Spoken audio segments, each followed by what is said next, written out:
ორი ბრაზილიური ოჯახი 2022 წლის სექტემბერში იწყებს თავიანთი შვილების ახალგაზრდა გოგონების, ლატიშას და დეზირეს ძიებას. პოლიციასთან ერთად სამძებრო სამუშაოებში ჩართულია ბრაზილიური მედია და რეალურად მთელი ინტერნეტი, განსაკუთრებით ინსტაგრამი. მშობლებმა ერთადერთი იციან, რომ მათი გოგონები არიან ამერიკაში ტურისტული ვიზით ცნობილ ბრაზილიელ მოდელთან კეტ ტორესთან. ამ დროს გოგონები ინტერნეტში ინსტაგრამზე ავრცელებენ ვიდეო მიმართვას, სადაც რობოტი ხმით წინასწარ დაწერილ ტექსტს კითხულობენ და მიმართავენ თავიანთ ოჯახის წევრებს, რომ ძიება შეწყვიტონ და სახლში არ დაბრუნდებიან. პარალელურად ბრაზილიურ მედიას ხელში უვარდება გოგონების ფოტოები ერთ-ერთი ამერიკული ესკორტის საიტიდან. როგორ მოხდა, რომ გოგონები, რომლებიც ტურისტული ვიზით კეტ ტორესთან იყვნენ ამერიკაში, სექს საიტზე მუშაობდნენ.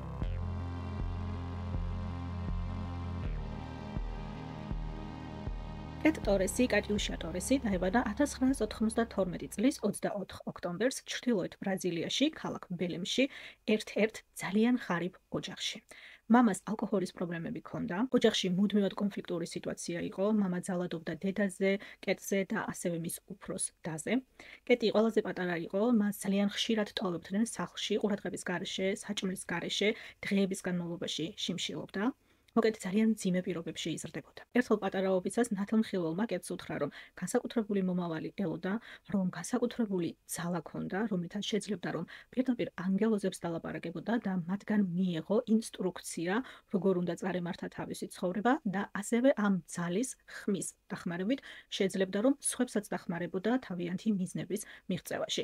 იქედან მოყოლებული კეტს ღრმად სწამდა, რომ გამორჩეული მიზნით იყო დაბადებული და განსხვავებული გამორჩეული მომავალი ელოდა. კეტი ძალიან ლამაზი ბავშვი იყო და ბევრი ეუბნებოდა, რომ მოდელობა უნდა დაეწყო, რადგან ოჯახს შემოსავალი არ ჰქონდა და დამატებითი შემოსავალი სჭირდებოდა. უკვე 7 წლის ასაკიდან დაიწყო კეტმა მოდელობა, სხვადასხვა რეკლამებში, სხვადასხვა გადაღებებში, პატარ-პატარა საბავშვო როლები ჰქონდა, თუმცა უკვე ამ ასაკიდან ღრმა ბავშვობიდან მოყოლებული იცოდა, რომ გაყვებოდა სამოდელო კარიერას და ასეც მოიქცა 18 წლის ასაკში უკვე მონაწილეობას იღებდა მის ბრაზილიის კონკურსზე. ამ კონკურსზე მონაწილეობის შემდეგ ერთ-ერთმა სამოდელო კომპანიამ კეტს შესთავაზა თანამშრომლობა საერთაშორისო ბაზარზე, რაც იმას ნიშნავდა, რომ კეტს ბრაზილიის დატოვება მოუწევდა.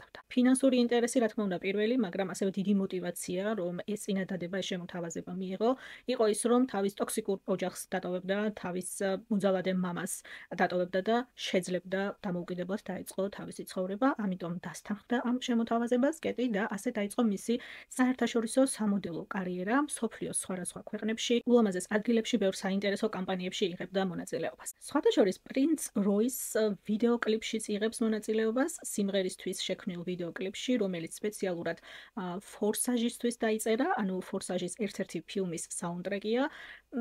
ცუდი სიმღერა არ არის, სხვათა შორის 50 მილიონზე მეტი ნახვა აქვს YouTube-ზე, დაგილინკავთ ქვემოთ ვიდეოს აღწერაში, თუ გაინტერესებთ სხვა წყაროებთან და ინფორმაციებთან ერთად, რომელზე დაყრდნობითაც მე დღევანდელი ვიდეო მოვამზადე. ასე მოხდა კეტი ლეონარდო დიკაპრიოს გარემოცვაში და რაღაც პერიოდი ეძახდნენ ლეონარდო დიკაპრიოს ახალ ქერას.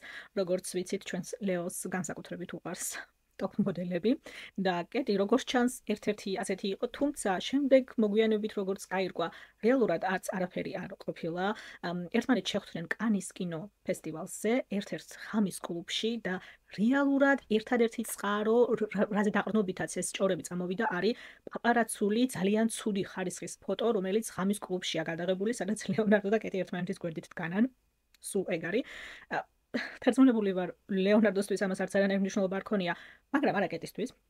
ბრაზილიაში ეს უფრო დიდი ამბავი იყო, დიდი ყურადღების ქვეშ მოექცა კეტი და არაჩვეულებრივად გამოიყენა სხვათა შორის ეს სიტუაცია.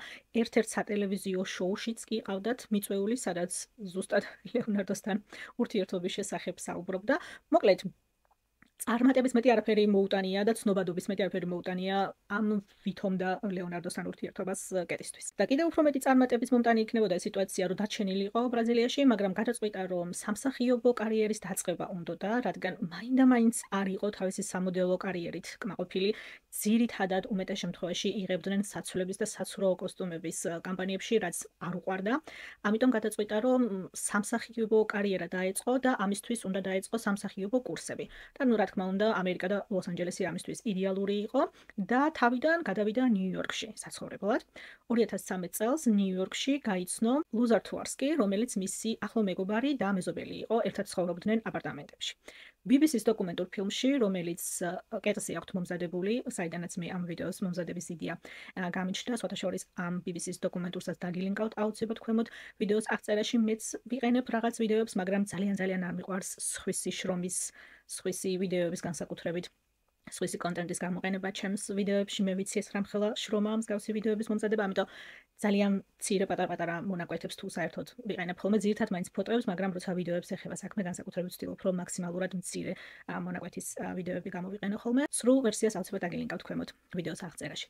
მოკეთ, ამ დოკუმენტურში ყვება ლუზარი, რომ ერთად ცხოვრობდნენ ძალიან ძვირად ღირებულ აპარტამენტებში ნიუ-იორკში და ყოველთვის უკვირდა ლუზარს, რომ საიდან ქონდა კეთს ამხელა ფული. რაღაც განსაკუთრებული სამოდელო კარიერაც არ ქონდა, განსაკუთრებით რაც სამსახიობო კურსები დაიწყო, ასე საერთაშორისო სამოდელო კამპანიებში აღარ მონაწილეობდა ესეთი სიხშირით და ძალიან უკვირდა, რომ ძალიან ლუქსუს ცხოვრებით ცხოვრობდა კეტი და როგორც გაირკვა, შემდეგ ყავდა ოლიგარქის საყვარელი, რუსი ოლიგარქი, რომელიც, როგორც ამბობენ, პუტინის ახლო გარემოცვის წევრი უნდა იყოს. კეტი მისი სახელის ხსენებასაც კი ვერ ბედავდა ლუზარი ყვება და სახელის მხოლოდ პირველ 100-ი მოიხსენიებდა ამ ტიპს და როგორც ჩანს, ეს ოლიგარქი იყო ადამიანი, რომელიც მის ამ ლუქსუს ცხოვრებას აფინანსებდა. ამ პერიოდში კეტს ჰქონდა უკვე საკმაოდ წარმატებული ინსტაგრამის პროფილი, სადაც მუდმივად აქვეყნებდა ულამაზეს ფოტოებს, ვიდეოებს, სტორებს, სოფლიოს სხვადასხვა კუთხიდან, ულამაზესი ადგილებიდან, საკმაოდ ძვირად ღირებული ადგილებიდან, მანქანებით, აქსესუარებით, ცხოვრების სტილით, მაგრამ კეტი რა თქმა უნდა არასდროს არ საუბრობდა ამის შესახებ. ერთადერთი რასაც ამბობდა ინსტაგრამზე, თავის პროფილში იყო ის, რომ მხოლოდ საკუთარი შრომით მიაღწია ამ ყველაფერს. ყველამ იცოდა, რომ საკმაოდ მძიმე ბავშვობა ჰქონდა, ძალიან ღარიბი ოჯახიდან იყო და ძალიან მისაბაძი ადამიანი იყო განსაკუთრებით ბრაზილიელი მოდელებისთვის, ახალგაზრდა გოგონებისთვის, რომლებიც იგივე კარიერის დაწყებას ცდილობდნენ, იგივე ცხოვრებისეული სიტუაცია ჰქონდათ იმ წუთას და კეტი იყო წარმატების მაგალითი. მისი პროფილი ძირითადად იყო პორტუგალიურად და ძირითადად იყო ბრაზილიელ აუდიტორიაზე გათვლილი, ახალგაზრდებზე, გოგონებზე. ამ პერიოდში უკვე მილიონზე მეტი გამომწერი ყავდა ინსტაგრამზე, რაც იმ პერიოდის ინსტაგრამისთვის ვაუ, ჯერთი ნომერ პირველი აპი იყო ინსტაგრამი 2013-2014 წლისთვის და მილიონი გამომწერი დამიჯერეთ ძალიან ბევრს ნიშნავდა და მიაღწია თავისი ლუქსუს ცხოვრებით და იმის ჩვენებით ნახეთ რა, საიდან მოვედი და სადამდე მივედი საკუთარი შრომით და თუ მოინდომებთ თქვენც იგივე შეძლებთ. აი მიდით, ამაზე იყო აწყობილი, ასე ვთქვათ, მისი ინსტაგრამ პროფილი, სადაც რუსი ოლიგარქის შესახებ რა თქმა უნდა არავინ საუბრობდა. ლუზარი ამბობს სხვათა შორის დოკუმენტურში, რომ ერთხელ ფოლიაში ჩამიშვა კურიერთან შესახვედრად, ამანატს გადმოქცია მსო და ეს ამანატი იყო წერილი, რომელიც ქეშით იყო სავსეო. სადღაც 2015 წლისთვის რადიკალურად იცვლება სიტუაცია. ჯერ დედა გარდაეცვალა კეტს, შემდეგ თვითონაც ნეკროზული დაავადება აღმოაჩნდა, რის გამოც მკერდი მოკვეთეს და მკერდის რეკონსტრუქცია დასჭირდა. მეზობელი ამბობს სხვათა შორის დოკუმენტურში, რომ ეს იყო ძალიან დიდი ისეთი გარდამტეხი მომენტი, როცა ეს ლუქსუს ცხოვრება და ეს რუსი ოლიგარქი ეს ყველაფერი ერთდროულად გაქრა. როგორც ჩანს, სამწუხაროდ იქიდან გამომდინარე, რომ ფიზიკურად ისეთი მიმზიდველი აღარ იყო ამ კაცებისთვის. აღარ უნდათ მასთან ურთიერთობა, ასე ვთქვათ, მის მიმართ ინტერესი დაკარგეს. ამავე პერიოდში კეტმა აღმოაჩინა ჰალუცინოგენი, აიუასკა, რომელიც ტრადიციული ბრაზილიური ჰალუცინოგენია, ტროპიკული ლიანას მცენარისგან, ფოთლებისგან ამზადებენ და ძირითადად იყენებენ ხოლმე რელიგიური რიტუალებისთვის და გონების გასაწმენდად, გასასუფთავებლად, აი წელიწადში ერთ-ორჯერ, ვიცით, სადამდეც მივყავართ ასეთი ჰალუცინოგენების გონების გასასუფთავებლად გამოყენებას, მაგრამ იდეა ეს იყო, რაც რა თქმა უნდა ჰოლივუდმა შემდეგ როგორც ძლიერი ნარკოტიკი, რომელსაც ყოველდღურად იყენებ, ასე აიტაცეს და გადმოიტანეს ლოს-ანჯელესში, სადაც აღმოაჩინა კეტმა ერთ-ერთ წვეულებაზე ეს ჰალუცინოგენი და დაიწყო მისი აქტიური მოხმარება. წვეულებები იმართებოდა, რიტუალები, აიუასკას მიღების რიტუალი, ასე ვთქვათ, წრეში ისხდნენ, მღეროდნენ, სხვადასხვა ინსტრუმენტებზე უკრავდნენ და ამ აიუას იღებდნენ, მაგრამ ჰოლივუდურ სტილში, ამიტომ შეგვიძლია რომ წვეულებაც დავარქვათ, რომელიც დღეების განმავლობაში გრძელდებოდა. ადამიანები, რომლებიც ამ ჰალუცინოგენს იყენებდნენ, საოცარ ისტორიებს ყვებიან. აბსოლუტურად წყდები რეალობას. არაფერი აღარ გახსოვს, არავინ აღარ გახსოვს. არ იცი სად ხარ, არ იცი რას აკეთებ, აი თითქოს და ვაკუუმში ხარ. და ამ სიტუაციიდან შემდეგ რეალობაში გადმოსვლა და დაბრუნება არის ძალიან მძიმე და რთული პროცესი. განსაკუთრებით, როცა ასეთ ჰალუცინოგენს კვირაში რამოდენიმეჯერ იღებ. მთლიანად წადები რეალობას. ასეთ აიუასკას წვეულებაზე ლოს-ანჯელესში გაიცნო თავისი მომავალი მეუღლე კოლბორნ ბელი, რომელიც ასევე მონაწილეობს ხოთაშორის ამ დოკუმენტურ ფილმში, ინტერვიუს იძლევა და როგორც ყვება იმ პერიოდში საერთოდ წარუნდა ახალი ურთიერთობის დაწყება, განსაკუთრებით რაღაც სერიოზულის, როგორც თვითონ ამბობს, არ იყო მზად რაღაცა სერიოზული ურთიერთობისთვის ან ოჯახისთვის, მაგრამ კეთი იყო ძალიან გამორჩეული, განსაკუთრებული, ძალიან გამორჩეულად და განსაკუთრებულად შეეძლო ადამიანთან საუბარი და დარწმუნება ადამიანების რაღაცეებში, მოუყვა თავისი მძიმე წარსულის, მძიმე ბავშვობის შესახებ, ყველაფერი რაც გამოიარა, რას მიაღწია და ასე შემდეგ, რომ წარსულისგან თავის დაღწევას ცდილობდა და ახალი ცხოვრების დაწყებას და რომ ოჯახი შექმნა უნდა. მოკლედ, გასცნობიდან 6 თვეში დაქორწინდნენ. მაგრამ იმის მაგივრად რომ ოჯახზე ეზრუნა, რაც თავისი თქმით ის იყო რაც უნდოდა, კეტი მთლიანად გარდაერთო სოციალურ მედიაში, განსაკუთრებით Instagram-ზე. როგორც გითხარით, იქამდე ძალიან წარმატებული Instagram პროფილი ჰქონდა. წარმატებული Instagram პროფილი ეს ცოტა ისეთი თემა არის, ხა არც შანელის ჩანთით და რაღაცა Porsche-ს წინ რო სურათს იღებ. არ ვიცი რამდენად დიდი ენერგია სჭირდება ამ ყველაფერს, უბრალოდ ლუქსუსს რო აჩვენებ და ეგრო კონტენტად ითვლება. მაგრამ გაუნწერები ყავდა, როგორც გითხარით, მაგრამ ამ პერიოდში განსაკუთრებულად ჩაერთო Instagram-ის პროფილში, რომ რაც შეიძლება მეტი გამომწერი ყოლოდა. კოლბორნი ამბობს ხოთაშორის, რომ ხამეებს ათენებდა 2-3 საათი ეძინა, კვირაში რამოდენიმეჯერ იღებდა აიუასკას, ამას დამატებული უძილობა, ძალიან მძიმე კომბინაცია არის და მუდმივად იჯდა ტელეფონით, რაღაცებს პოსტავდა, კომენტარებს პასუხობდა. სხვათა შორის საინტერესო მომენტია, რომ საკუთარ თავზე მიმებს ქმნიდა, ეს მიმები, რაც ყველას გვინახავს ინტერნეტში, როცა რაღაცა საინტერესო ხდება, ახალი ხდება, სასაცილო ხდება, ეს მიმები ძალიან სწრაფად იქმნება ხოლმე, ხო? და ვრცელდება ინტერნეტში, თვითონ ქმნიდა თავის თავზე ამ მიმებს და მე ავრცელებდა, ისე თითქოს ვიღაცა სხვამ შექმნა. ეს მე ანუ აქტუალური რო დარჩენილიყო ინტერნეტში. მიდიოდა სხვადასხვა ძვირადღირებულ სასტუმროებში და ეუბნებოდა, რომ ცნობილი წყვილების პირადი ასისტენტია. ანუ როგორც გითხარით, ამ წვეულებების გამო ბევრ ცნობილ ადამიანს იცნობდა ჰოლივუდში და ეუბნებოდა, რომ თქვათ ვიღაცის პირადი ასისტენტია და სანამ თქვენს აპარტამენტებს, საპრეზიდენტო აპარტამენტებს დაჯავშნიან მაგალითად მთელი თვით, მე ჯერ უნდა დავათვალიერო, ვნახო და ასე შემდეგ. მოკლედ, მე დიოდა ამ აპარტამენტებში, იღებდა ფოტოებს, ვიდეოებს, ხედებზე, რაღაცებს ყვებოდა. ვითომ თვითონ ცხოვრობდა იქ, მაგალითად, აი ამ სასტუმროს აპარტამენტებში გაატარე ეს შაბათ-კვირა აპარტამენტებში, სადაც ერთი ღამის გათევა $50,000 იწყო ფაზი და ამას ისე უყვებოდა თავის გამომწერებს Instagram-ზე. თითქოს თვითონ ცხოვრობდა იქ. მე ვფიქრობ ეს მომენტი იყო, როცა რუს ოლიგარქთან ჰქონდა ურთიერთობა და ის ლუქსუსი, რასაც აჩვენებდა Instagram-ზე. შემდეგ ამ ყველაფერს დაკარგვის შემდეგ იგივე სტილის, იგივე დონის შენარჩუნება Instagram-ზე, რა თქმა უნდა, მარტივი თემა არ იყო, ამიტომ ცდილობდა სხვადასხვა ხრიკებით შეენარჩუნებინა ეს ლუქსუს პროფილი Instagram-ზე. აქ გაუჩნდა წიგნის გამოქვეყნების, წიგნის დაწერის იდეა. ეს იქნებოდა მონოგრაფიული წიგნი, სადაც საკუთარი ცხოვრების შესახებ მოყვებოდა, თავისი ბავშვობის შესახებ, რა გზა გამოიარა, როგორ მოვიდა აქამდე. მე ვფიქრობ, რომ ოლიგარქის ისტორიას გამოტოვებდა, საკუთარი შრომით მიღწეული იქნებოდა, რა თქმა უნდა, ყველაფერი, მაგრამ მონოგრაფიული წიგნი იქნებოდა. რა თქმა უნდა, პორტუგალიურ ენაზე და უფრო ბრაზილიელი კითხველისთვის იქნებოდა გათვლილი ეს ყველაფერი. თავისი ქმარი ყვება, რომ თვითონ ეხმარებოდა ფინანსურად სხვათა შორის ამ დროს წიგნის გამოქვეყნების პროცესში. სხვათა შორის ამ წიგნის პრეზენტაციაზე ბრაზილიაში ასევე ერთ-ერთ სატელევიზიო შოუშიც იყო მიწვეული და ამ წიგნში სხვათა შორის ყვება ამ თავისი ბავშვობის დროინდელი ისტორია, სადაც როცა ნათელმხილველმა უთხრა, რომ განსაკუთრებული ძალა გექნება და ის ხმა, რომელიც ესმოდა, ანუ ორი მიმართულება ქონდა ამ ხმას, ან ანგელოზებთან ქონდა პირდაპირ კონტაქტი, ან უცხოპლანეტელები ეკონტაქტებოდნენ. ან ორივე ერთად, ან ორიდან ერთი. მოკლედ. და ამ ისტორიას ყვება და ეს ძალა აძლევდა იმის შესაძლებლობას, რომ ადამიანების აზრები წაეკითხა. სულ შოუს წამყვანი ეკითხება, რომ ეხლა ჩემი აზრები წაკითხვა შეგიძლიათ? არა, ეხლა არა. კონცენტრაცია მჭირდება, თქვენი ვიბრაცია უნდა ვიგრძნო, რომ აზრები წაკითხვა შეუძლო. Mas esse livro foi mesmo, não é psicografado. Eu não sei como se chama o termo, mas foi em transe. Eu escrevi ele todo em transe, foi com uma voz mesmo lá de cima. და წიგნსაც სხვათა შორის voice ქვია, ანუ ხმა. ამ წიგნის ისტორიას განსაკუთრებით მოყვა ეს ამბავი, რომ აი ეს ზებუნებრივი ძალა ქონდა, როგორც ყვება ტრანსში იყო, როცა ეს წიგნი დაწერა. და იხსენებს, რომ ერთხელ ჩამეძინა საწერ-მაგიდაზეო და რომ გავიღვიძე წიგნის 40 გვერდი გამქრალი იყო. რაღაც ძალებს არ უნდოდა რომ ეს ისტორია მომეყოლოდა ჩემი შესაძლებლობების შესახებ მე თქვა თქვენთვის. და ამ ყველაფრის შესახებ ძალიან ინტენსიურად პოსტავდა და ყვებოდა შორის თავის Instagram გვერდზე.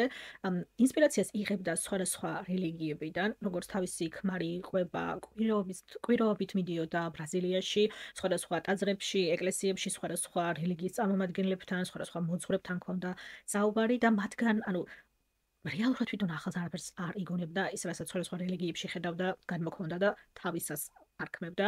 მისი მისაბაძი ადამიანი იყო ქართულად ღვთის იოანე, ასე ქვია ამ კაცს, ესა ბრაზილიელი მედიუმი, უბრალოდ იყო ბრაზილიელი მედიუმი, რომელიც ასევე განსაკუთრებული და გამორჩეული ნიჭით იყო და დაჯილდოებული და ადამიანებს განკურნება შეეძლო. მოკლედ რომ გითხრათ ამ ადამიანის ისტორია ბოლოს გაუპატიურების ბრალდებით გაასამართლეს. არც ისე საღვთო საქმეა, ხო? მოკლედ, ეს იყო მისი ერთ-ერთი მისაბაძი სამაგალითო ადამიანი.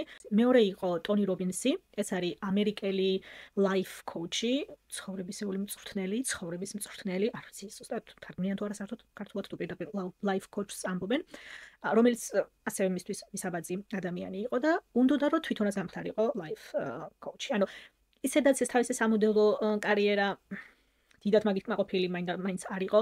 თავისი სამსახიობო კარიერიდანაც მაინც არაფერი არ გამოვიდა და განაცხადა რომ რატომაც არა life coach-ი გახდებოდა. არაჩვეულებრივი დიდი აუდიტორია უკვე ისედაც ჰყავდა Instagram-ზე, ამიტომ ამ აუდიტორიის ძებნა აღარ დასჭირდებოდა და აქ დაიწყო ეს რაღაცა მოტივაციის ციტატები და ტექსტები და ვიდეოები და ყველაზე მეტად რასაც ვებიდან Instagram-ზე განსაკუთრებით ეს მოტივაციის მიმართვები და მოტივაციის ციტატები ლიანად ამად გადაიქცა მისი Instagram გვერდი და ამ პერიოდში განსაკუთრებულად მძიმედ იყო აიუასკას ზემოქმედების ქვეშ, როგორც თავისი ქმარი იხსენებს, ანუ ლიანად ასე ვთქვათ დაკარგეს ერთმანეთთან კავშირი, როგორც ცოლ ქმარმა. ყვება ამ დოკუმენტურში ერთხელ სახლში მოვედიო და ვიღაც ქალი დამხვდა სახლში, ვიღაც ბრაზილიელი ქალი დამხვდა სახლში. უცხო, პირველად ვნახეთ, სახლში შევდივარ, სახლში მხვდება. კეთს ეკითხება, რომ ეს ვინ არის? ეს ჩემი ბრაზილიელი გამომწერია. აქ რას აკეთებს? დღეიდან ჩვენთან იცხოვრებს. რატომ? ჩვენ ბიზნესის აწყობაში უნდა დამეხმაროს. დაიწყო ფლიანად დამოუკიდებლად გადაწყვეტილებების მიღება, ასეთი გადაწყვეტილებების მიღება, თავის ქმართან თითქმის გაწყვიტა. ურთიერთობა თან ძალიან ეჭვიანი გახდა. თავის ქმარი ყვება, რომ უბრალოდ ექს-ქმარი ყვება, რომ ძალიან ეჭვიანი გახდა. აი, ტელეფონზე ქალის სახელი თუ დაეწერებოდა, დედა ჩემიც რო ყოფილიყო. მაშინვე მართ გლეჯდა ხელიდან ტელეფონს და კივილს იწევდა ტელეფონში. კომუნიკაცია უბრალოდ უკვე შეუძლებელი იყო. და ერთ დღესაც გაქრა. კეტი. ამ თავისი ექს-ქმრის მანქანით, კატით და ის ბრაზილიელი ქალით წაიყვანა და გაქრა. დღეების განმავლობაში ვეძებდიო. და ვერსად ვერ იპოვა. და ბოლოს თვითონ კეტმა დაურეკა. არ ვიცი ხა რომელს უფრო გულით ეძებდა კეტს თუ თავის კატას და მანქანას, მაგრამ მოკლედ ეძებდა. და კეტმა დაურეკა, რომ ესა რაღაცა მისამართი უთხრა, აქ და აქ მიდი და დაგხვდება შენი მანქანა გაჩერებული და კატა არის შიგნით. მე აღარ დაუბრუნდები. და წავიდა.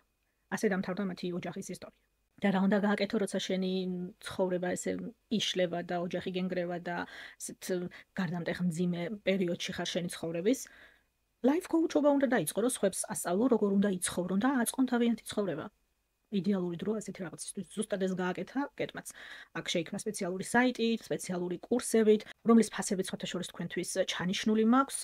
აქტიურად არეკლამებდა ამ თავის კურსებს, რა თქმა უნდა, Instagram-ზე, რეალურად ბრაზილიელი გამომწერები იყვნენ ამ კურსების მომხმარე, მისი კლიენტები, მათზე ქონდა გათვლილი. ეს იყო ძალიან ესეთი მოტივაცია, რომ მე გასწავლით, მე როგორ მოვედი აქამდე, თქვენ იცით მე რა გზა გამოვიარე და მეც გამოცდილება მაქვს და პლუს ამას ეს ზებუნებრივი ძალები ხმა, რომელიც ელაპარაკებოდა და ეუბნებოდა ზუსტად რა უნდა გაეკეთებინა. თქვენც თუ გინდათ რომ გასწავლოთ და თქვენც თუ გინდათ რომ ჩემსავით წარმატებული იყოთ, კი ბატონო, ოღონდ უპასოდ არა.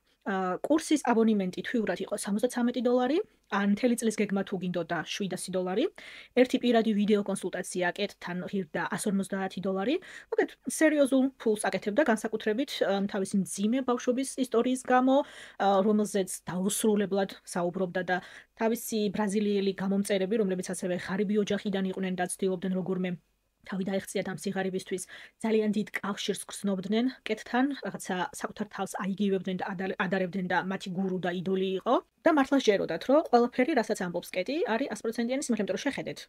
საიდან დაიწყო და სად მოვიდა. ესე იგი იცის, რასაც აკეთებს. ესე იგი ჩვენ შეუძლია რომ ვასწავლოს და ესე იგი ჩვენ შეგვიძლია რომ მივაღწიოთ იმას, რასაც კეტმა მიაღწია და ჩვენ შეგვიძლია რომ მასავე წარმატებულები გავხდეთ. ერთ-ერთი ასეთი გოგონა იყო ანა, რომელიც ბოსტონში სწავლობდა, წარმოშობით ბრაზილიელი, ახალგაზრდა გოგონა, სტუდენტი. არ ვიცი როგორ რანაირად, მაგრამ კეტმა გადაიბირა, რომ გადასულიყო ნიუ-იორკში მასთან საცხოვრებლად. დაპირდა, რომ თვეში $2000 გადაუხდიდა ხელფასის სახით და პლუს მასთან იცხოვრებდა და მისი პირადი ასისტენტი უნდა ყოფილიყო. ანა თანხმდება, გადადის მასთან ნიუ-იორკში საცხოვრებლად, სწავლას ონლაინ აგრძელებს და იწყებს კეტის პირად ასისტენტად მუშაობას. ანა როგორც ყვება, ანუ ეს იყო ასისტენტობა და სამსახური კი არა, მონობა. ჯერ ერთი როცა ჩავიდა კეტთან ნიუ-იორკის აპარტამენტებში 100%-ით საპირისპირო სიტუაცია დახვდა იმასთან შედარებით, რასაც კეტი თვითონ აჩვენებდა Instagram-ის პროფილზე. ის, რასაც უზიარებდა თავის გამომწერებს, ეს ლუქსუსი, ულამაზესი ფოტოები, ვიდეოები, ძალიან მოწესრიგებული და წარმატებული და ულამაზესი კეტი არაფერი მსგავსი, ძალიან მოუწესრიგებელი სახლი, ძალიან ჭუჭყიანი სახლი, უამრავი ცხოველი ყავდა, რომლებიც როგორც ანა ამბობს, ძალიან მოულელები იყვნენ, საშინელი სუნი იდგა სახლში, ყველგან გასარეცხი ტანსაცმელი ეყარა, ყველაფერი მტვრიანი იყო, მოკლედ ძალიან მოუწესრიგებელი და ცუდი სიტუაცია, 100%-ით საპირისპირო იმასთან შედარებით, რასაც კეტი თავის გამომწერებს აჩვენებდა Instagram-ზე, იმიტომ რომ ამ კურსების და ამ სამოტივაციო ვიდეოების ერთ-ერთი მნიშვნელოვანი ნაწილი იყო ის, რომ ძალიან მოწესრიგებულად უნდა მიყვეს შენ ცხოვრებას და არ უნდა იზარმაცო და უნდა იშრომო და ეს რაღაცები. ანა ამბობს, რომ დასვენების დღე არ ქონდა, თავისუფალი წუთი არ ქონდა, კეტი რომ საშხაპეში შედიოდა, კართან უნდა მდგარიყო და მასთან ელაპარაკა, რადგან კეტს არ უყვარდა სიჩუმეში შხაპის მიღება. ძილის უფლება ქონდა მხოლოდ მაშინ, როცა კეტი სახლიდან გადიოდა თავის ბოიფრენდთან ერთად. და ანა ამბობს, როცა ფიზიკურად უკვე აღარ შემეძლო, რომ აი, ფეხზე დგომა აღარ შემეძლო, კეთს ეუბნებოდა, რომ ვითომ ქვემოთ ჩადიოდა ფიტნეს სტუდიოში და იატაკზე ეციდა. Tell her like I'm going to go work out in the gym, but I would go down to sleep in the yoga mat just so she wouldn't come after me. So I felt like I'm stuck here. I don't have a way out. თვის ბოლოს როცა ხელფასზე დაველაპარაკე, თუმცა $2000 ხო დაპირდა ყოველთვიურად, ძალიან აგრესიული გახდა. ეჩხუბა, უმადური ეძახა, მე შენ აქ ჩამოგიყვანე, ჩემთან ცხოვრობ, შენ არ იცი ეს როგორ დაგეხმარება მომავალში, რამხელა გამოცდილება, რომ ჩემგან შეგეძლია ყველაფერი ისწავლო და შენ ფულს მთხოვ. მოკლედ, ანას 3 თვე დასჭირდა, რომ კეტისგან თავი დაეღწია. 3 თვის შემდეგ გამოიპარა, გამოიქცა. ყველაფრის გარშე, ყველაფერი დაკარგა. სხვათა შორის ისეთი შეშინებული იყო, რომ თვეების განმავლობაში იმალებოდა, იმიტომ რომ კეტმა იცოდა ბევრი რამე, რა თქმა უნდა, ანას შესახებ და მუქარებს ავრცელებდა თავის პროფილზე, Instagram-ზე, თავის გამომწერებს მოუყვა, რომ ანა მოატყვილა, მიატოვა, საქმე მიუტოვა და ძალიან ცუდი ადამიანი იყო და მოკლედ ყველაფრის გაუქმება და ყველაფრის დახურვა და საერთოდ მოწყდა ინტერნეტს ანა იმის შიშით, რომ კეტი იპოვიდა. შემდეგი იყო დეზირე, რომელიც ასევე ბრაზილიელი გოგონა, წარმოშობით ბრაზილიიდან, რომელიც კანადაში სწავლობდა გაცვლითი პროგრამით და იქ გაიცნო მეთი, ახალგაზრდა ბიჭი, რომელიც გერმანიიდან იყო და ურთიერთობა დაიწყეს. წელიწადნახევრიანი ურთიერთობის შემდეგ მეთმა უცებ გადაწყვიტა, რომ მე აქ ცხოვრება აღარ შემიძლია, უკან გერმანიაში მინდა რომ დავბრუნდე და შენც წამოდი ჩემთან ერთად ვიცხოვროთ. დავქორწინდეთ. დეზირე ამბობს თავის წიგნში, რომ ეს ძალიან ძიმე განაწყვეტილება იყო მისთვის. ცოტა შორის წიგნი აქვს დეზირეს ძიებაში, ესე ქვია, წიგნს. სამწუხაროდ ეს წიგნი მხოლოდ პორტუგალიურად არის. დოკუმენტურში არის რაღაც ნაწილები ნათარგმნი და მსახიობი კითხულობს, დეზირე თვითონ არ ჩანს დოკუმენტურში და მსახიობი კითხულობს რაღაც ნაწილებს, მეც ვიპოვე მე სხვადასხვა ვლოგებზე, სხვადასხვა სტატიებში, ნაწილ-ნაწილ, აბზაც თარგმანი, მაინც რო გითხართ, რომ ეს ოფიციალურ თარგმანი არ წამიკითხია ინგლისურად ან გერმანულად, სამწუხაროდ არსებობს ხოლმე პორტუგალიურად და პორტუგალიურად წიგნების კითხვა სამწუხაროდ არ შემიძლია, მაგრამ რაც ნახე, რაც წავიკითხე, ძალიან საინტერესო წიგნია და ძალიან მძიმე. და მოკლედ ამ წიგნში იყვება, რომ გაუჭირდა ძალიან გადაწყვეტილების მიღება, მაგრამ თან მეთის დაკარგვაც არ უნდოდა, ამ ურთიერთობის დამთავრებაც არ უნდოდა, ამიტომ გადაწყვიტა, რომ წამოსულიყო გერმანიაში მეთთან ერთად და აქ დაიწყეს ერთად ცხოვრება, რაც დეზირესთვის იყო ძალიან რთული, ყველაფრის თავიდან დაწყება უკვე მეორეჯერ, ერთხელ ამ კანადაში, ახლა მეორედ გერმანიაში თან ძალიან განსხვავებული ცხოვრების სტილი და კულტურა ბრაზილიასთან შედარებით. ენა არ იცოდა, ენის კურსებზე დადიოდა, გერმანულის კურსებზე დადიოდა, მაგრამ უჭირდა ძალიან ენის სწავლა, მეგობრები არ ყავდა, კომუნიკაციის შესაძლებლობები ნაკლებად ჰქონდა, სახლი და მეთი იყო მთელი მისი სამყარო და ძალიან მძიმე დეპრესია დაეწყო. ისეთი მძიმე დეპრესია დაეწყო, რომ აქედან გამომდინარე მე თავის ტკივილები დაეწყო, მიგრენები, ისეთი მიგრენები ჰქონდა, რომ ვერ იჩერებდა თავის ტკივილს. ექიმებიც ვერ უშველოდნენ, როცა მიდიოდა თქვა ამ ჩივილებით ექიმთან, ყველა სტრესს აბრალებდა თავის ტკივილებს და დეპრესიას, რაც ვერ წარმოიდგენთ როგორ მესმის დეზირეს ამ სიტუაციაში, იმიტომ რომ მართლა ესეა. რა ჩივილებითაც არ უნდა მიხვიდე ექიმთან, პირველი კითხვა, სტრესი გააქვთ? Sind Sie gestresst? Alter Schwede. Natürlich bin ich gestresst. ყველა სტრესია, ვინ ცხოვრობს სტრესის გარეშე? ყველაფრის მიზეზი აქ არის სტრესი.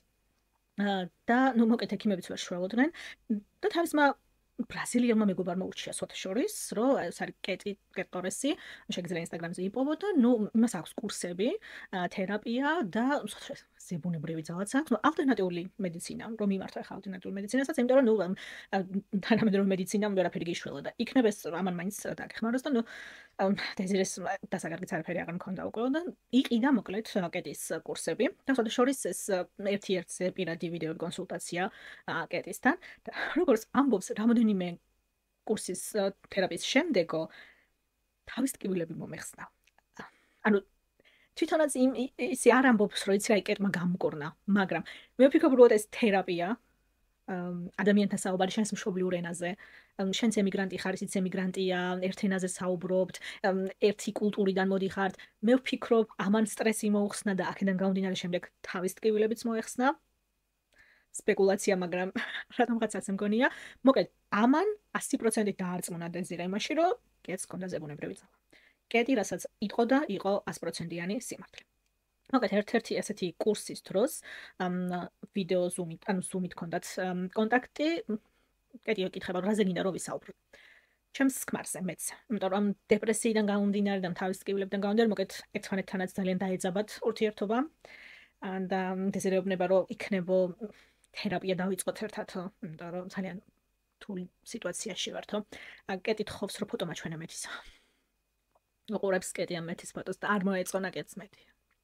შენო აბსოლუტურად სხვა ენერგიის ადამიანი ხარ და მეთი აბსოლუტურად სხვა ენერგიის ადამიანია და გამორიცხულია თქვენ ვერ შეძლებთ ერთად ცხოვრებას და უნდა დაშორდეთ.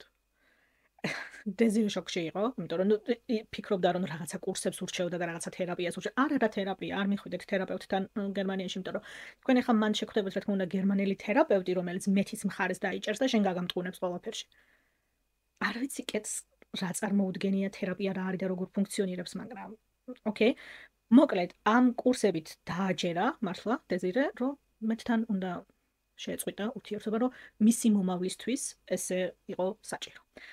და ზუსტად ამ პერიოდში, რომ ახალდაშორებულები არიან ესენი, ურეკავს მოულოდნელად კეტი დეზირეს ატირებული ხმით, ძალიან ანერვიულებული და ეუბნება, რომ ძალიან ცუდ სიტუაციაში ვარ, მარტო ვარ, არავინ არ მყავს, ერთადერთი ადამიანი ხარ, ვისაც შემიძლია რომ ვენდო და ჩემთან უნდა ჩამოხვიდე ამერიკაში.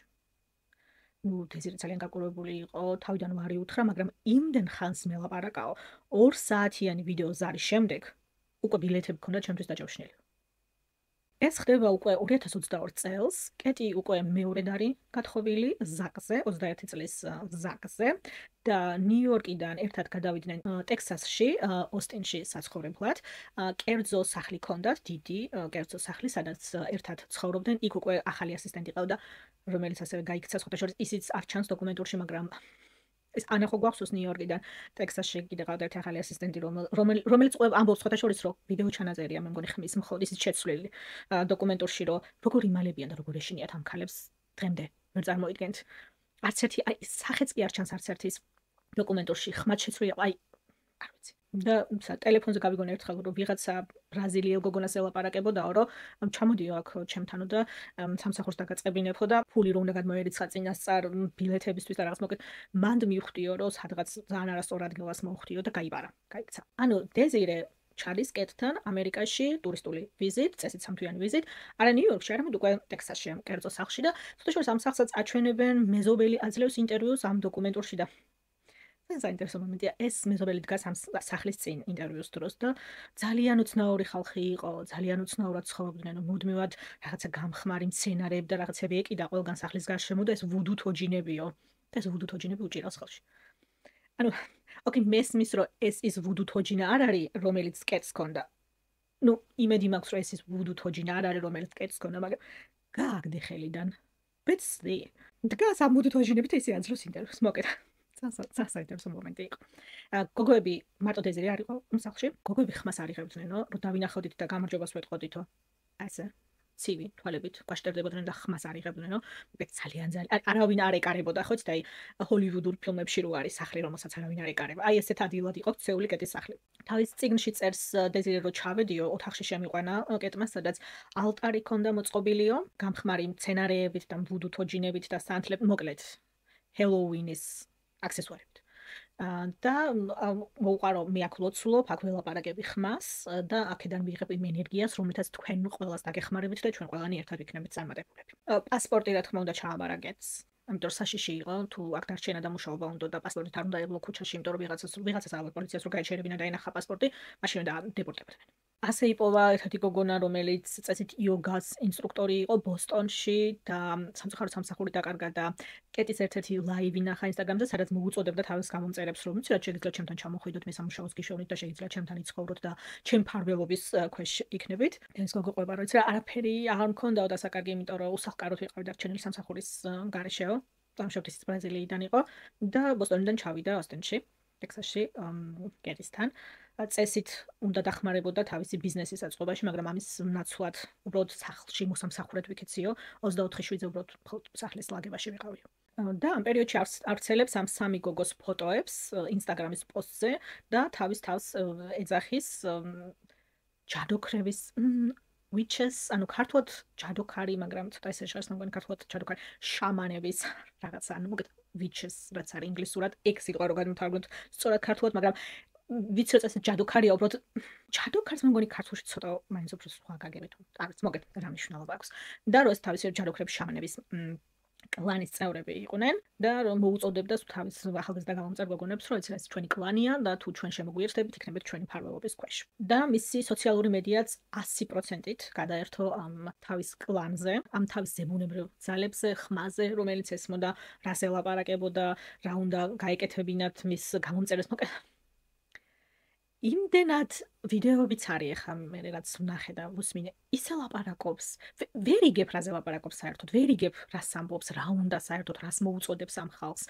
ნუ აშკარად ხვდებოდნენ მისი გამომწერებიც, რა თქმა უნდა, რაღაცა რიგში არისო, მაგრამ ნუ ისიც ვერ წარმოედგინათ, რომ ადამიანებით ვაჭრობდა. You're gonna lay on the floor in this position like this with your hands here where we can see them. Lay on the floor. Let's just film me, film my body, my body, my body. You're gonna lay like this when factory making passes you. Are you filming me? Mm-hmm. Do they understand? Yes. My arms are right here, away from your body. Do not touch each other. Do not touch each other. You have to be like this. Do not touch each other because you can be manipulated by the force of the gods. By all means, I'm the queen of the universe. Cat Taurus is your wife, and you must protect her by all means. They're gonna kill. They're gonna try kill her. You protect her by all means. You're the son of Mother Mary. Your brother Nathan, Making, Ada, Making are the sons of God. You understand that? They're gonna heal the world and rule the world in America by your side. In the name of Mother Mary and your Queen Cat Taurus, the Messiah. I'm Jesus Christ. Understand me? და მისი პირველი მსხვერპლი იყო დეზირე. დანარჩენი გოგონების რა თქმა უნდა რა ვინც სახლში ცხოვრობდნენ, მაგრამ დეზირეზე ყველაზე უკეთ ვიცით ეს ისტორია, იმიტომ რომ თვითონ ყვება ამ ყველაფერს თავის წიგნში, ნუ როგორ დააჯერა კეტიმ, რომ ნუ ჰოლივუდი და ზოგადად თუ წარმატების მიღწევა გინდა, ეს ასე ფუნქციონირებს, რომ თავიდან ყველა პროსტიტუციით იწყებს. ნებისმიერ წარმატებული ქალი, ვინც გინახავს ჰოლივუდში, პროსტიტუციით დაიწყო და ეს არის ყველაზე მარტივი გზა და სწრაფი გზა ბევრი ფულის გასაკეთებლად. და ჩვენ ეს გვჭირდება, რომ შემდეგ ჩვენი ბიზნესის დაწყება შევძლოთ. წესით ეს უნდა ყოფილიყო დროებითი. რომ თავიდან დააწყებინა დეზირეს სტრიპტის კლუბში მუშაობა და სხვათა შორის ამ სტრიპტის კლუბის მფლობელიც აძლევს ინტერვიუს. დოკუმენტურში ამბობს, რომ დეზირე, რომლის ნიკნეიმი იყო ბრაზილ ან შანელ, ძალიან წარმატებული იყო, ყველა ძალიან უყვარდა. სტრიპტიზ კლუბში, მაგრამ რამდენად მძიმედ მუშაობდა. კვირაში 7 დღე, დღეში 15 საათი იდგა სცენაზე. შესაძლოა ყובה რომ პირველ დღეს $700 დამრჩაო, დღის ბოლოს ფული. რომელიც მაშინ გამომართვა კეთმა, რომ უნდა შეინახა სეიფში, თავის პასპორტთან ერთად, რომ სამომავლოდ ბიზნესი ხომ დაეწყოთ ერთად და იმისთვის აგროვებდნენ ფულს. კეტი თვითონ რა თქმა უნდა არ მუშაობდა. ეგეც და თავისი ახალი ქმარიც, ზაკიც სახლში ისხდნენ ორივე მთელი დღე, ნუ კეტი ამბობდა რომ მას იმდენად განსხვავებულია და ეს ხმა რო ესმის მუდმივად მისთვის იმდენად რთული რაღაცა სამუშაო სიტუაციაში ყოფნა, რომ არ შეუძლია მუშაობა. და ნუ ზაკი სახლში რჩებოდა რომ ამისთვის მიეხედა. ხო იდეალური წვლილია. და ეს გოგონები მუშაობდნენ. ნუ დეზირი ამბობს რომ როცა უკვე აღარ შემეძლო, მართლა აღარ შემეძლო ფიზიკურადო, ახალი იდეა გაუჩნდა. კეთო, თუ არ გინდა რომ 15 საათი სცენაზე იდგე და იცეკვო, არ არის პრობლემა. პროსტიტუცია არის არაჩვეულებრივი გამოსავალი. ის რასაც 15 საათში აკეთებ სტრიპტიზ კლუბში, 1 საათში შეგიძლია რომ გამოიმუშაო. და აიძულა რომ პროსტიტუციაზე გადასულიყო. ესკორტის საიტებზე პროფილები შეუქმნა ამ გოგონებს ფოტოებით და მე როგორც ხვდები სახლშიც იღებდნენ კლიენტებს, მაგრამ დეზირე ყובה რომ როგორი მძიმე იყო მისთვის ფიზიკურადაც და მენტალურადაც ძალიან რთულ სიტუაციებში ვარდებოდა ამ უცხო კაცებთან არასდროს არ იცოდა ვინ დახვდებოდა ცოცხალი გამოვიდოდა თუ არა, რაღაცა სროლებში და ქუჩის გარჩევებში და აი ესეთ სიტუაციებშიც რომ მოხვდა რამოდენიმეჯერ და მართლა არ ჯეროდა რომ ცოცხალი გამოვიდოდა ამ სიტუაციიდან, რაც კეთს რა თქმა უნდა არ ადარდებდა და რა თქმა უნდა არ აინტერესებდა. კიდევ უფრო უკეთესი იდეა. ერთი მდიდარი კლიენტი ყავდა დეზირეს და იცი რა უნდა დაურსულდე ესგან. საკუთის გამოსავალია, დაურსულდებ და შემდეგ დავაშანტაჟებთ და არ მოგიწევს მუშაობა. მაგრამ არ დაურსულებულა დეზირე. ბალანსი ჰქონდათ $3000 დღიური, თუ ეს ბალანსი არ ჰქონდა გამომუშავებული, მაშინ სახლში მისვლის უფლება არ ჰქონდა და ამბობს რომ შეუძლებელი იყო რომ ყოველდღურად $3000 გამოგემუშავებინა, ამიტომ ხშირად ქუჩაში ათევდა ღამეებს, ისე ეშინოდა სახლში მისვლა. მარტო კედისაც კი არ ეშინოდა, ზაკესაც ეშინოდა მჯერა, იმიტომ რომ აქ ქვეყნებს რაღაცა ვიდეოები არის ამ ტიპის კეტის ინსტაგრამზე, სტორებზე, მუდმივად იარაღით ხელში და მუდმივად მაისურის გარეშე, წელზემოთ შიშველი, ამ ტიპს იარაღი აშკარად უფრო მეტი ქონდა ვიდრე მაისურები და ნუ რაღაცა სულ ამ იარაღების წმენდა შეერა, სულ ამ იარაღებზე ლაპარაკობს და შემიძლია წარმოვიდგინო ამ გოგონებისთვის რამდენად საშიში იყო სახლში ეგ სიტუაცია. არალეგალურად მუშაობენ, კეთს მათი პასპორტი ჩამორთმეული აქვს, მთლიანად კეთზე არიან დამოკიდებული უცხო ქალაქში, უცხო სიტუაციაში.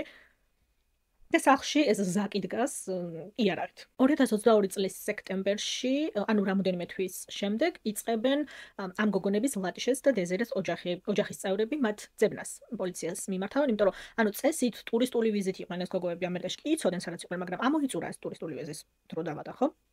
თანათან კონტაქტიც შეწყდა, მინიმალური, არაფერი არ იცოდნენ უკვე ამ გოგონების შესახებ და მიმართეს პოლიციას, ამაში ჩაერთო ბრაზილიური ტელევიზიაც, ინსტაგრამზე განსაკუთრებით სპეციალური პროფილი შექმნეს დეზირეს ძიებაში. აქედან მოდის სხვათა შორის დეზირეს წიგნის სახელიც, ერთი და იგივეა. და იცოდნენ რომ კეტ ტორესთან არიან ეს გოგონები. ამიტომ დაიწყეს ასე ვთქვათ მიმართვები და კეტ ტორესის საწინააღმდეგო კამპანია მოკეთ ინტერნეტში, რომ გვაჩვენე ეს გოგოები, გვითხარი სად არიან და გვითხარი რა ხდება. კეტს არანაირი პრობლემა არ ქონია, მაშინვე გამოეხმაურა და გასცა მათ პასუხი ინსტაგრამის ლაივში, რომ მე ეს გოგონები გადავარჩინე, ძალიან ტოქსიკური ოჯახები ყავთ, კი არ ეძებენ პირიქით, ესენი არიან ადამიანები, რომლებიც საფრთხეს წარმოადგენენ ამ გოგონებისთვის, მე ისინი გადავარჩინე, ჩემთან ჩამოვიყვანე, თავისი ნებით არიან ჩემთან. სამსახურს ეძებდნენ და მე დავაწყებინა სამსახური. ნუ რა თქმა უნდა, იოლი შრომა არ არის. წარმატების მიღწევა რომ იოლი იყოს, ყველანი წარმატებულები იქნებოდნენ. ამიტომ რა თქმა უნდა, მძიმედ შრომობენ ეს გოგონები, მაგრამ აუცილებლად მიაღწევენ წარმატებას, იმიტომ რომ ჩემი და ხმის მაინც ამ ხმაზე, მოდივად ეს რუსი ოლიგარქის ხმა მახსენდება. მოკლედ. ჩემი და ამ ხმის მფარველობის ქვეშ არიან, ამიტომ არაფერი მოვუვათ. რამოდენიმე დღის შემდეგ გოგონები თვითონ ავრცელებენ ვიდეო მიმართვებს აშკარად აიუასკას ზემოქმედების ქვეშ არიან. ამ აიუასკას ცერემონიას, ანუ რიტუალს, მიღების რიტუალს აგრძელებდა სხვათა შორის სახლში კლიენტებს მაგაზეც იღებდა და როგორც ჩანს ამ კლიენტებს შემდეგ გოგონები ემსახურებოდნენ მათთან სახლში. ეს გოგონები აშკარად რაღაც ზემოქმედების ქვეშ არიან და მე ვფიქრობ, რომ ეს აიუასკა არის. ძალიან ისეთი რობოტი ხმით აშკარად წინასწარ დაწერილ ტექსტს კითხულობენ და მიმართავენ თავიანთ ოჯახის წევრებს, მშობლებს, რომ არ მოგძებნოთ, კარგად ვართ, არ დავბრუნდებით. რაც რა თქმა უნდა არავინ არ დაიჯერა და კიდევ უფრო საეჭვო გახდა სიტუაცია. შემდეგ ბრაზილიურ ერთ-ერთ ტელევიზიას ხელში ივარდება ამ გოგონების ფოტოები, პროფილის ფოტოები, ესკორტის საიტზე გადაღებული ფოტოები და ასევე იგებენ ოსტინის სახლის მისამართს, სადაც არის კეტი გოგონებთან ერთად. ამიტომ უწევთ რომ დატოვონ სახლი, ყველაფერს ტოვებენ, არაფერი არ მიაქვთ, მანქანაში სხდებიან და მიდიან და იწყებენ შტატიდან შტატში გადასვლას და მოძრაობას. და აპირებდნენ მეინში ჩასვლას, როცა პოლიციელი ურეკავს, ანუ ამერიკული პოლიცია ერთვება საქმეში ანას დამსახურებით. გახსოვთ ანა, მისი ასისტენტი ნიუ-იორკიდან. ანა ამბობს, რომ როცა უკვე ძალიან კეტის საწინააღმდეგო კამპანია დაიწყო ინტერნეტში და ინსტაგრამზე ყველა ამის შესახებ საუბრობდა, ნუ მანაც გაიგო, რა თქმა უნდა, რა ხდებოდა და გადაწყვიტა, რომ რაღაც უნდა მოემექმა და რაღაც უნდა გაეკეთებინა და FBI-ს ოფიციალურ საიტზე აქვს რეპორტის დაწერის შესაძლებლობა. ანუ თუ ეჭვი გაქვს ვიღაცაზე, ანუ ის არა რომ ქუჩის ბოლოს ეხა ვიღაცამ კედლები მოხატა. ნუ რაღაცა ისეთი საქმე, რაზეც შეიძლება რომ FBI დაინტერესდეს, შეიძლება რომ FBI დაინტერესდეს და ყველაფერი რაც ქონდა, ანუ ვიდეო შეგიძლია ჩაწერო და ატვირთო მასალები, ყველაფერი რაც გაქვს. და ასე მოექცა კეტი FBI-ს ასე ვთქვათ ყურადღების ცენტრში და გაუმძიებელი ურეკავს. გზაში არიან, მანქანაში ცხედან, ეს ვიდეო კადრები სხვათა შორის დოკუმენტურშიც არის, დეზირემ შეძლო, რომ ჩუმად ტელეფონით ჩაეწერა კეტი. იქამდე, სანამ დაალაპარაკებდა გოგონებს ამ გამომძიებელს, როგორ ეჩხუბება გოგონებს და ემუქრება, ზედმეტი სიტყვა არ წამოგცდეთ და შემდეგ როცა გამომძიებელი რეკავს, რომ მე ისევ ნერვიულობ ამ გოგონებზე. მე ვფიქრობ, რომ იმაზე თამაშობს, რომ ისინი არალეგალები არიან და პოლიციასთან თუ ექნებათ კავშირი, პრობლემები შეექმნებათ და დაადებორდებათ. და რომ საკუთარი ნებით არიან, რა თქმა უნდა და მოკეთ არ ვიცი რა ხდება ეს, არც იმ კადრში ჩანს, არც დოკუმენტურში ვერსად ვერ წავიკითხე ზუსტად, ანუ ინფორმაცია რაც ვნახე ცოტა ბევრი დეტალია სხვათა შორის იმ დოკუმენტურში გამოტოვებული, მე რაც მე თვითონ მოძებნე და ვნახე, ცოტა გადახტომებია ისტორიიდან ისტორიაზე ცოტა დიდი. ანუ როგორ ჩანს დაარწმუნა ამ გამომძიებელმა კეტი რომ მისულიყო მეინში პოლიციის განყოფილებაში, იმიტომ რომ ეუბნება რომ მე გასაგებია რომ ველაპარაკე ხამ გოგონებს ტელეფონზე, მაგრამ მე უნდა დავწმუნო და ვნახო, რომ ეს გოგონები საკუთარი ნებით არიან შენთან.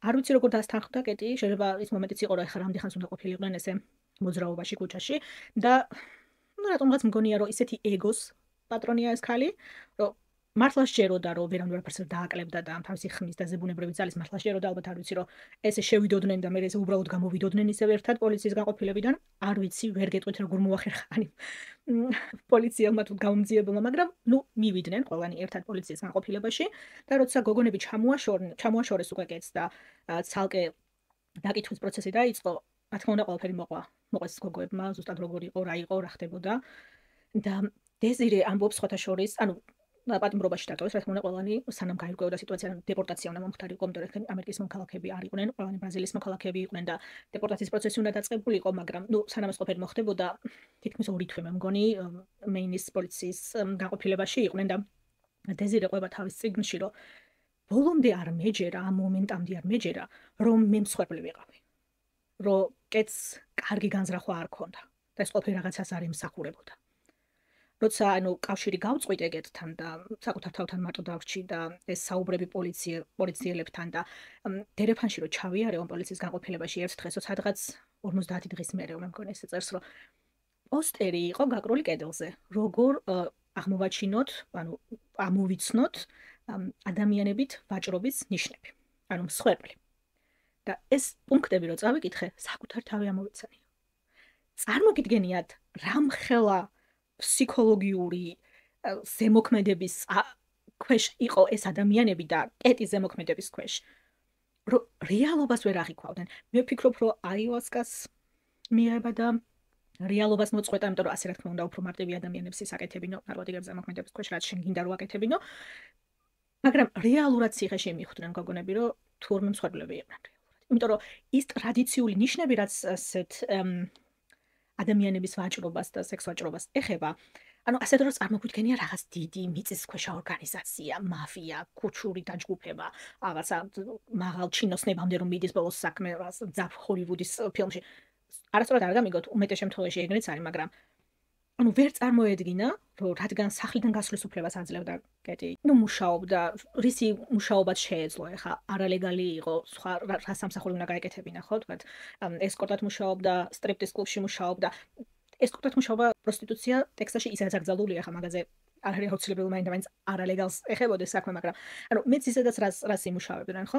ანუ რადგან მუშაობდა და რადგან სახლიდან გასვლის უფლებას აძლევდა, თქვა, სარდაფში არ ყავდა ჩაკეტილი, ეს ტრადიციული ადამიანებით ვაჭრობის სხერპლი თუ იყო, ვერ წარმოედგინა. როგორც გითხარით, რადგან ყველანი ბრაზილიის მოქალაქეები არიან, ყველანი ერთად დაადეპორტეს ბრაზილიაში, კეტი 2022 წლის ნოემბრიდან მოყოლებული უკვე არის ციხეში, ანუ მალევე დაადეპორტეს.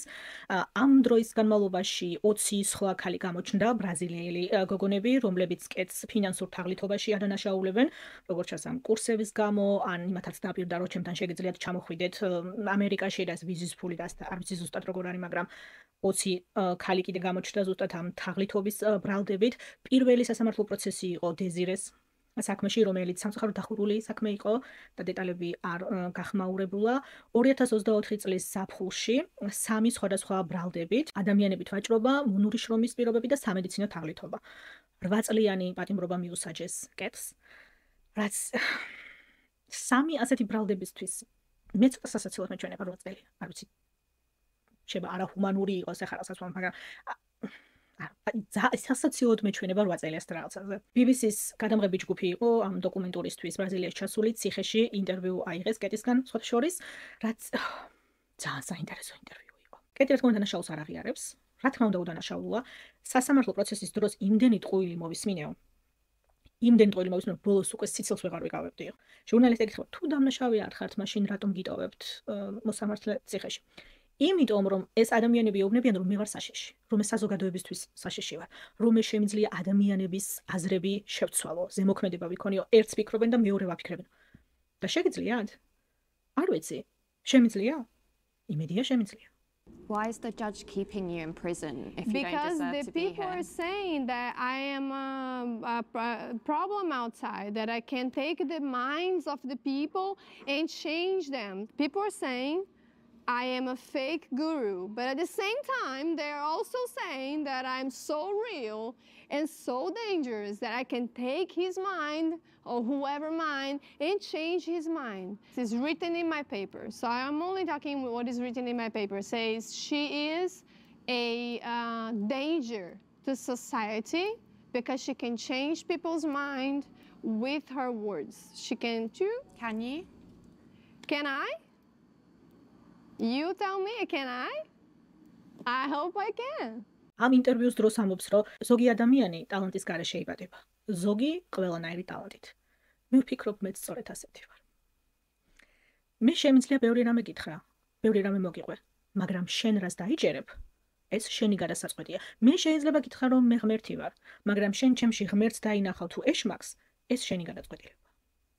ლაპარაკი შეუძლია, ლამაზად ლაპარაკი შეუძლია. მან პატარა ინტერვიუთი იგებ როგორ შეძლო ამ ადამიანების მართლა გონების შეცვლა და ასეთი საოცარი ზემოქმედება და გავლენა როგორ ქონდა გოგონებს. კიდევ უფრო საინტერესო მომენტია ინტერვიუს ბოლოს. ინტერვიუს ანუ უკვე იშლევიან ასე ვთქვათ მიკროფონს ხსნის და უმავალში დაინახავთ მაქვს თუ არა რეალურად ძალა. ჟურნალისტ. ეს მუქარა იყო. ამერიკიდან ჩასულ ჟურნალისტზე აჩვენებს მეორეს რომ ეს არ მომეწონა. Descobri se eu tenho poder ou não depois. Thank you very much. Você é uma ameaça? I didn't like her. სერიოზულად? BBC-ს ჟურნალისტს ჩართული კამერის წინ ემუქრები ციხის ეზოდან?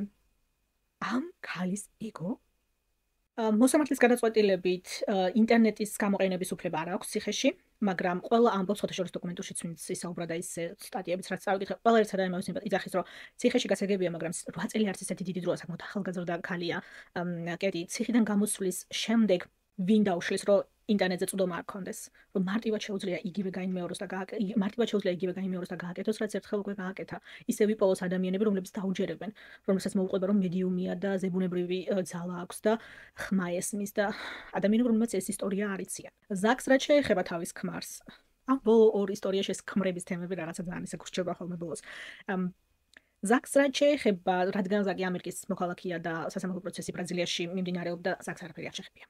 ასე ვთქვათ, გამოძურა ამ საქმიდან სამწუხაროდ. ინტერნეტ იუზერების კომენტარები მინდა გაგიზიაროთ, რომლებიც ინტერნეტში წავიკითხე ამ თემაზე. დარწმუნებული ვარ, ბევრი მსგავსი კომენტარი იქნება ამ ვიდეოს ქვეშაც, მაგრამ ჩემი ყურადღება განსაკუთრებით მიიქცია რამოდენიმე მათგანმა და მინდა რომ თქვენს გაგიზიაროთ. ის კეტი მხოლოდ თავის 20-იან წლებში იყო, როდესაც ცხოვრებისეული მწვრთნელობა დაიწყო, life coach-ობა დაიწყო. რა იცის 20 წლის ადამიანმა ცხოვრების შესახებ? ყველანი უცოდინარი ახალგაზრდები იყვნენ და ის ამით ფულს შოულობდა.